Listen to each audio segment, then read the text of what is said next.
Gusto mo bang mag-invest pero takot kang ma-scam? Or di kaya sawa ka na sa bangko na halos walang tinutubo ang savings mo? Sa dami ng naglalabasang crypto and networking scams, normal lang na maging sigurista tayo sa pera natin. Pwes mga Brad, may solusyon ako na tax-free, government guaranteed at mataas ang bigay na tubo. Ito ang Pag-ibig MP2. Sa video na ito, hindi lang tayo mag-o-open ng account. Ituturo ko sa inyo ang ultimate strategy, paano mo lalaruin ang MP2 options para sa specific na financial goal mo. Ready ka na bang maging wais sa pera? Let's dive in! Ang MP2 or Modified Pag-ibig 2 Savings ay voluntary savings program na para sa lahat ng active Pag-ibig member.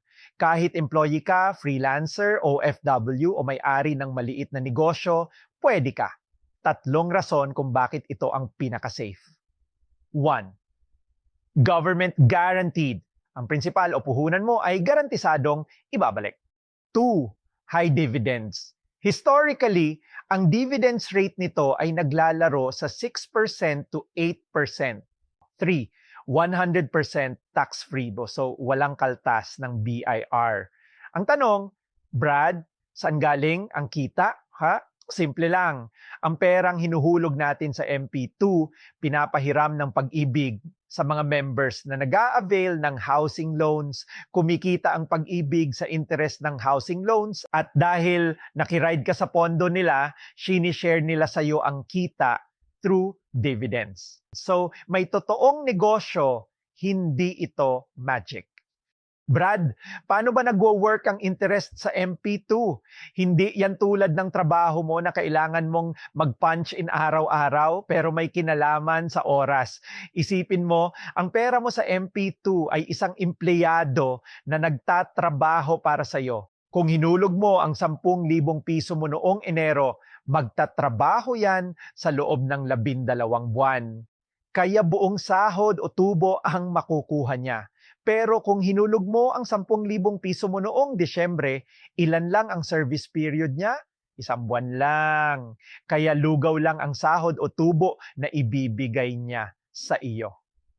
Kaya tandaan mo, the earlier your money starts working, the harder it works for you. Huwag mong sayangin ang oras.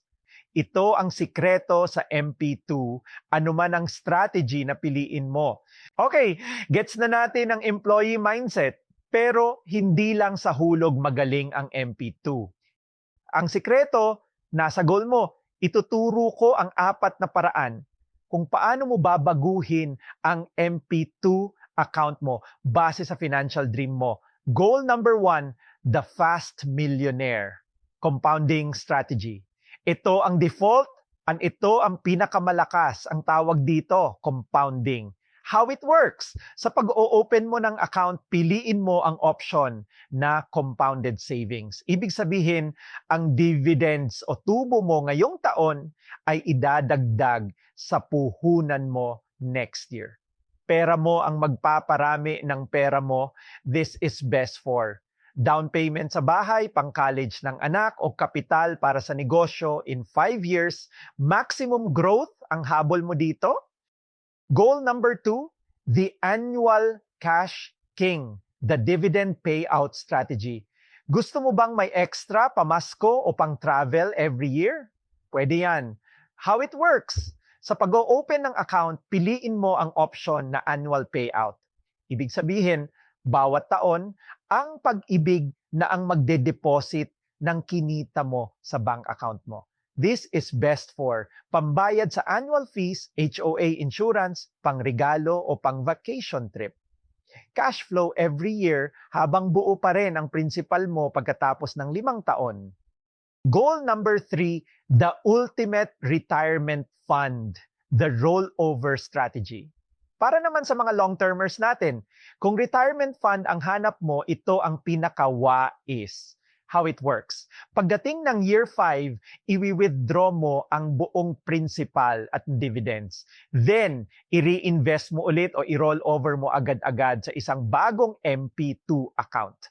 Walang automatic rollover sa Pag-ibig. Kaya, kailangan mo itong gawin manually. Pero ito ang susi para tuloy-tuloy ang compounding power ng pera mo. Hindi lang for 5 years, kundi for 10, 15, or 20 years. Goal number 4, the yearly cash machine, the simple ladder strategy. Ito ang advanced level para sa mga may ayaw sa 5-year lock-in. Gawin nating cash machine ang MP2. So, how it works? Open one MP2 account this year, then open another one next year, at sa susunod pa.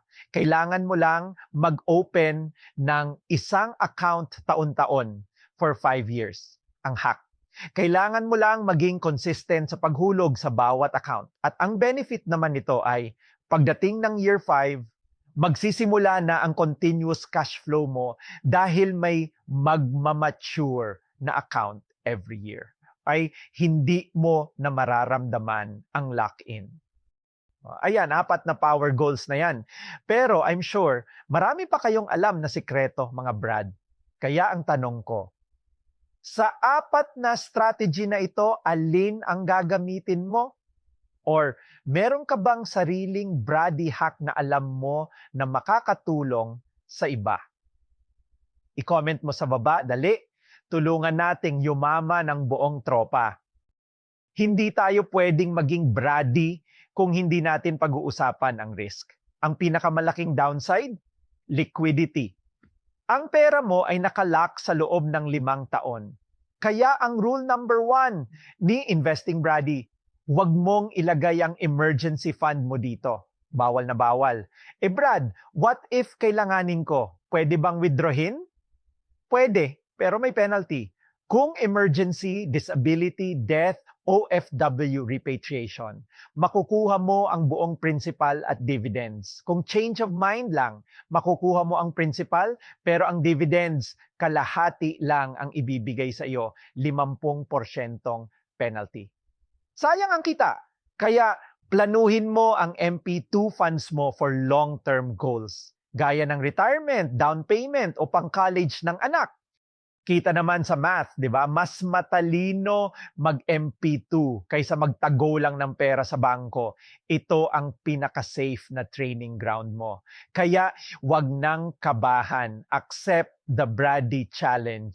Ilabas ang 500 piso sa e-wallet at ilump sum sa MP2 today. Simulan na natin ang pagyaman. Don't forget to like and subscribe. Ito si Investing Brady nagpapaalala, keep investing in yourself. Kita-kits sa next video.